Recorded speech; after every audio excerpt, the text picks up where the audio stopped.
All right, we're on day 142, 100-mile wilderness, day 3. So a little bit of a change of plans.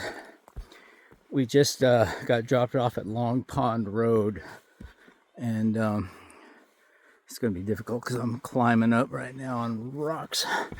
But yeah, we're headed southbound, and we were going to do.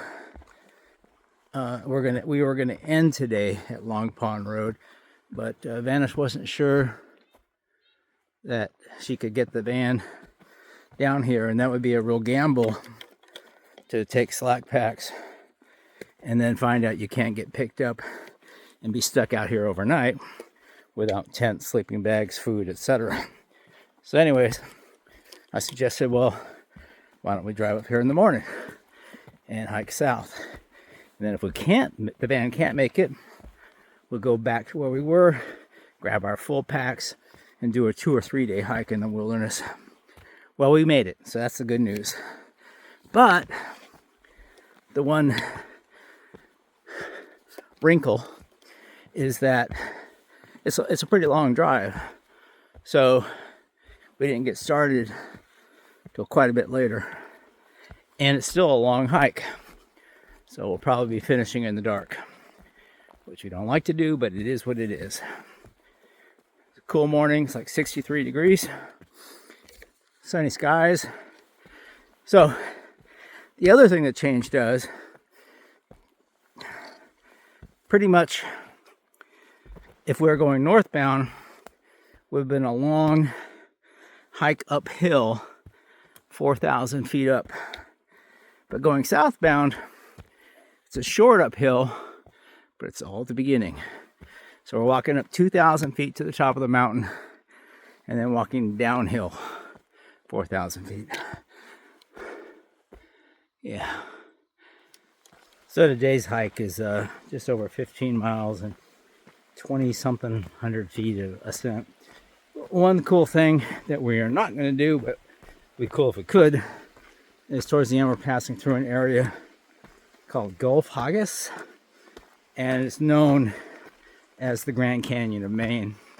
You take a blue blaze off the trail, though a lot of locals just park on the other side of it, and there's these sheer, steep, high canyon walls and a bunch of waterfalls, and really pretty awesome. Would love to be able to do it, but it's not going to happen today. Probably be dark by the time we get there. So I'm pushing right now. I'm trying to see if I can get to the end of the day's hike while it's still light. We don't really like hiking in the dark in unknown conditions. But you can only do what you can do. So supposedly we're crossing 4 mountain peaks today. None very high, except the first one that we're doing, which would be normally the last one if you're going northbound. But the cool thing is, I think, according to some comment, was that these are the last 4 mountain peaks we do in Maine before Katahdin. So after this, everything levels out. And they say the last 40 miles of the 100-mile wilderness is pretty easy. So we've done 37 miles of the 100-mile wilderness, and after today, I think we had 63 miles left to do, and we do 15 today, so that'll bring us down to 45. No, 48. Yeah, so 48 miles left. So basically, as of today, when we finish, we've done half of the 100-mile wilderness, which will be epic. And supposedly the second half is much easier. And then we hit Katahdin. Much of the walk up this mountain has been made into these stone stairways, which is making it a lot easier, so that's awesome.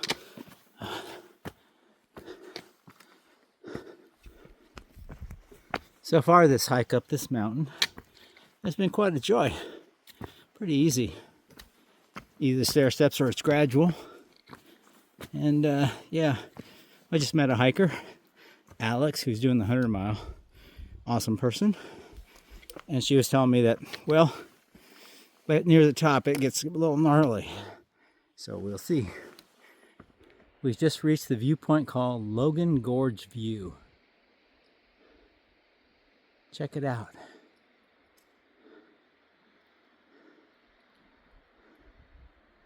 Is that Katahdin? No, I don't think so, right? Alright, I verified. We are looking at Katahdin. Holy crowley, that's a great view of it. Holy moly. It's a great view of Katahdin right there.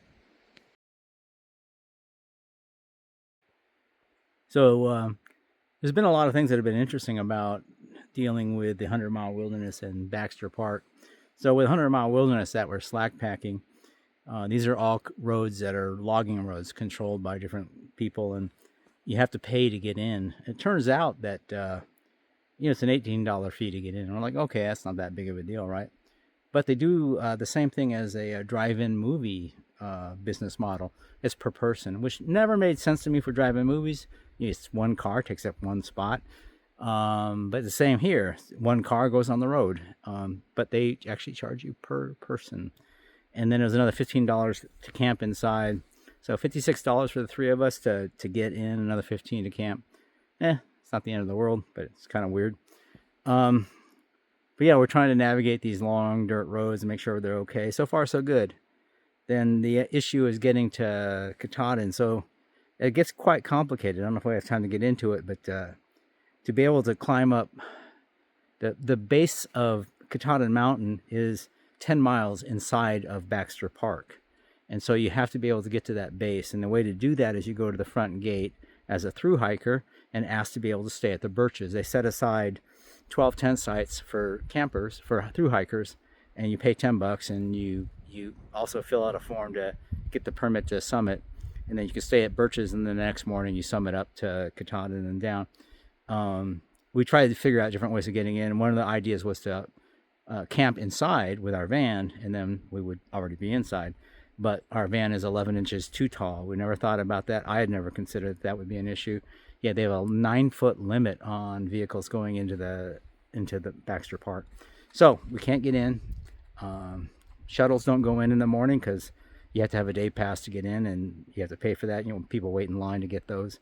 So shuttles will come in after 1 where you don't need a day pass and pick you up to take it back out, but they can't drop you off. So we have to do the Birches. My understanding is that if the Birches are full, that they will find alternate places for you to go. So it's not like a big deal. But that means we're carrying full packs into Katahdin. They will at Birches swap out your full pack and offer you a slack pack to take up to the top of the mountain. They know that you don't want to carry a full pack all the way up when you're not staying up there. And yeah, so it's a little complicated. It's a little bit of a pain in the butt. We'll make it work.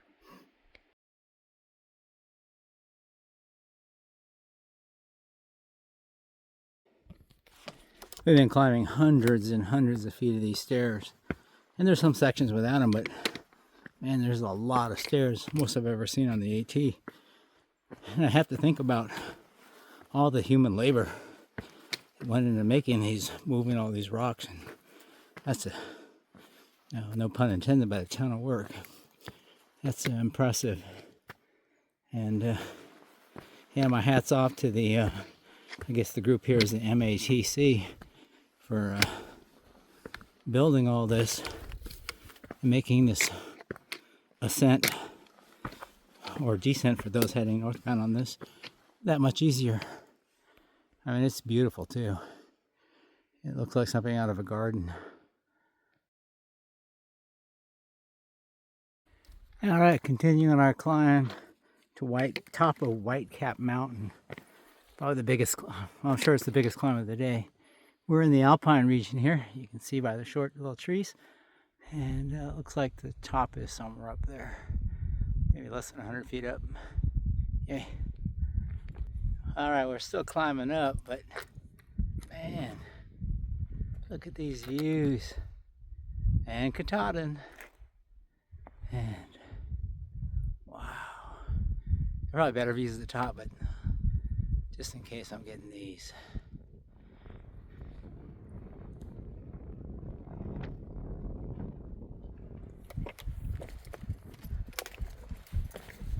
Top of White Cat Mountain, 3644 feet.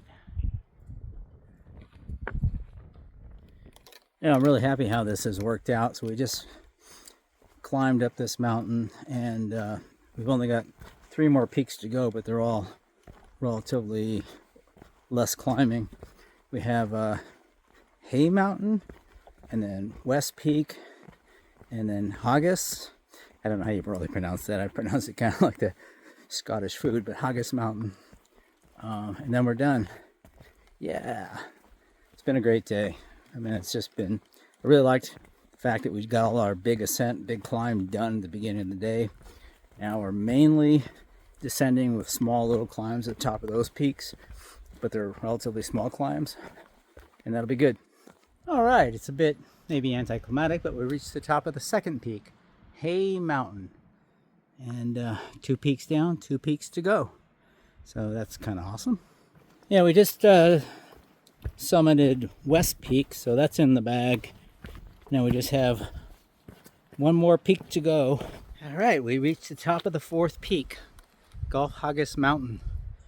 And importantly for us, it's the end of the peaks. Now we just descend down to the van. So I mean, it's not a short distance, so that's going to take a while, but awesome. And then really the rest of the 100-mile wilderness should be pretty easy. I've heard the word you'll be cruising more than once from different people. Stopping to get some water.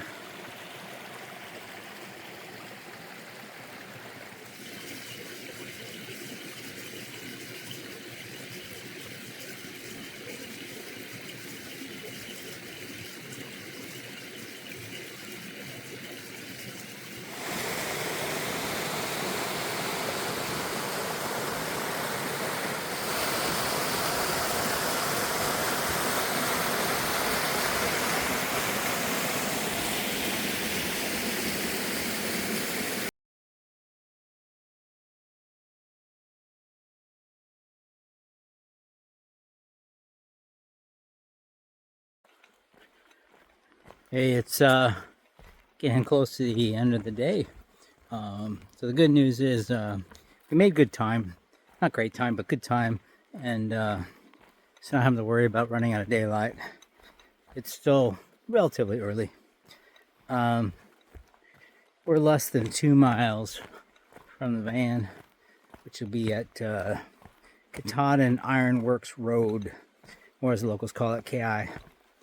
And yeah, I think there's a stream crossing coming up, but I was told this is the last stream crossing going north.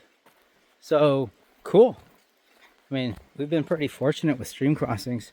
There was that one Bemis stream, Bemis River, down Height of Lands that we ended up not being able to cross because it was too swollen.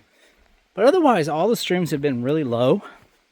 And sure, it would have been great video if we would have like near drowned or something.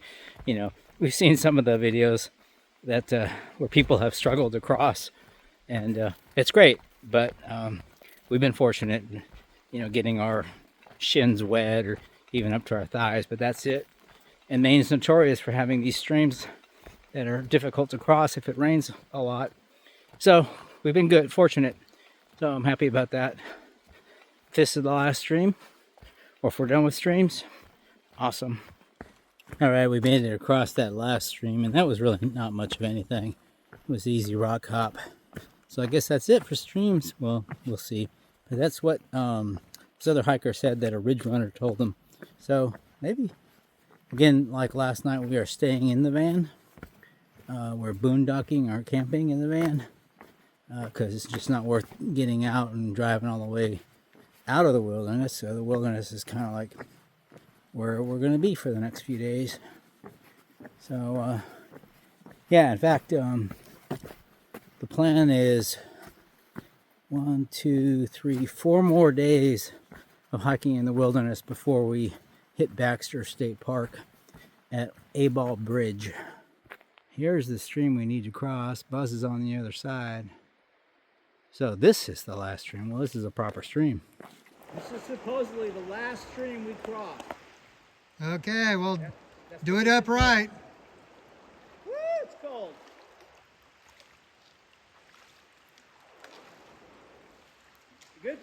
thing is you can see the rocks. Yeah. You kind of see where to step. It's actually a little refreshing. Well, it's funny because it's one of the few days I made it the entire day without my feet getting muddy or wet. Yeah, it's fine. Must be faulting the last foot. All right. So we're doing what I call the tipple toward the triple. So it's actually grown in a bit. I think the number of things we're doing it for. We passed 1,200 miles, so 1,200. We completed over 50% of the 100-mile wilderness, which is actually a thing, especially because we did the hard 50%. The rest of it's going to be, as we've been told, cruising. And we are now down, since we're over 1,200 miles, the miles left for us to do are under 1,000. They're in the triple-digit numbers, which makes me really happy. So they're just going to keep getting smaller and smaller. What did I miss? Oh, we hit our last stream crossing. So, and survived. Before Katahdin. There might be one down south. Oh, yeah. Well, yeah. In Maine. So, and we're less than a week away from being out of Maine, which is very much a toastable thing.